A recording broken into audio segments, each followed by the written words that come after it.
nhớ xong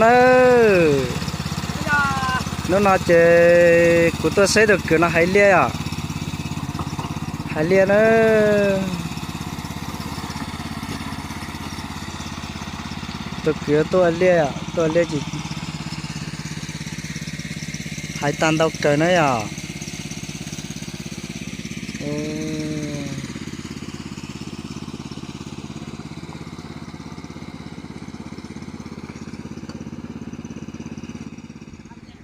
nhớ xong đấy nó là biết chọn lia à là gì cơn còn nữa thì sẽ nào là thế nó thế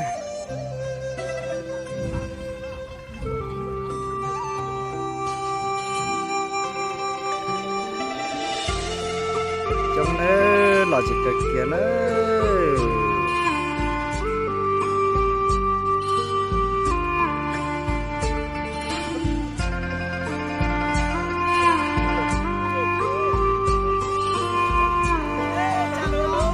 nhớ xong đấy tôi sẽ chọn à sao thì sợ thế rồi sẽ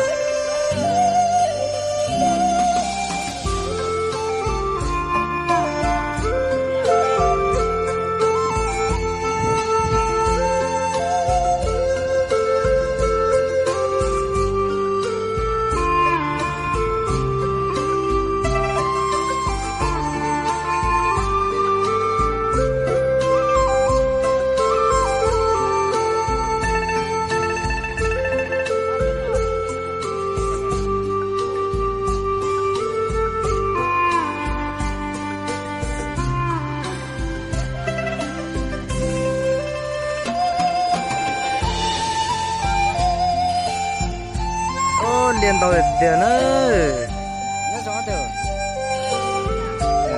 nó trả lên vào là gì à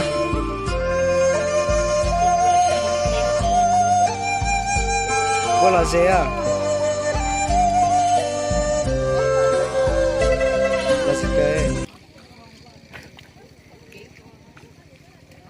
trả lên là mấy lẻ à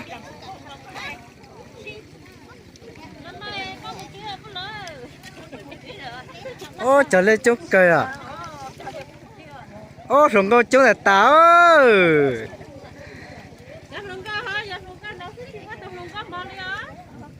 dạ mà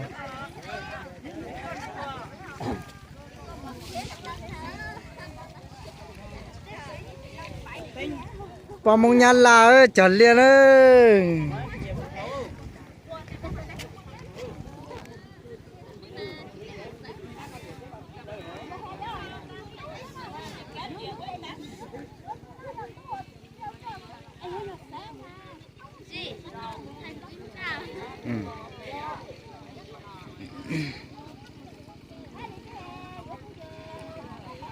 có một trái xong à cậu biết xong à cậu biết xong sẽ cho nhau là biết rồi biết chữa hàng món nó cho mấy đứa phong chở lên rồi nhớ rồi mình chân chạy corona đó mình lo khẩu trang chứ ô chở lên chết chó này giờ chủ để phòng nhà mấy thế nhở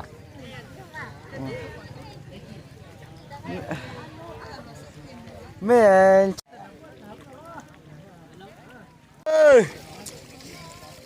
cho lên tàu nữa cho lên tàu chỉ với một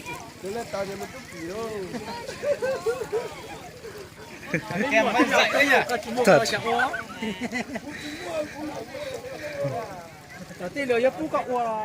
một chế nữa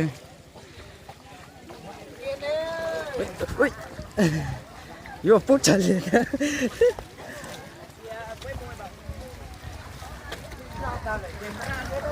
cho lên tàu một chế nữa tát tàu là gì nữa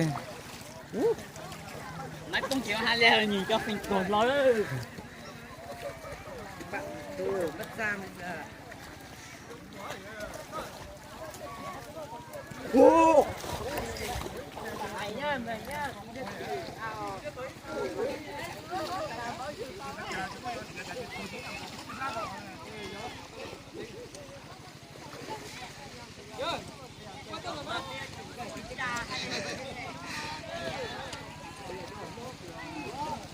em chỉ quay của này á nhục cá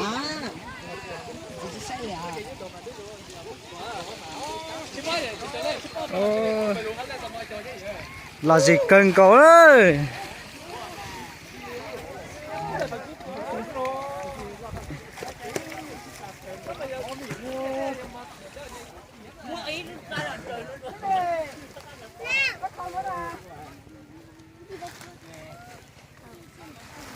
có giống mà cho tập ăn chiếu Ô, là gì cần ơi. Lúc này nó mà một chế sư. Chả lẽ rồi là.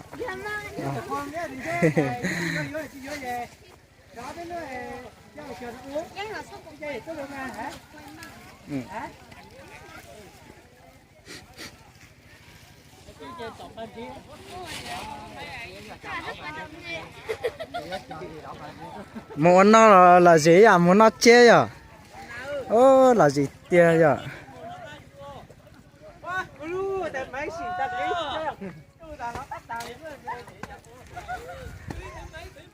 Nhớ rồi.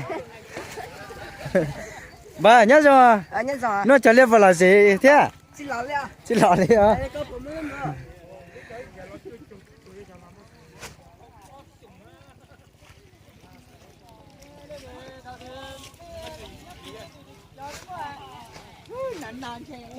chưa vui à này à Tao chở là gì quá.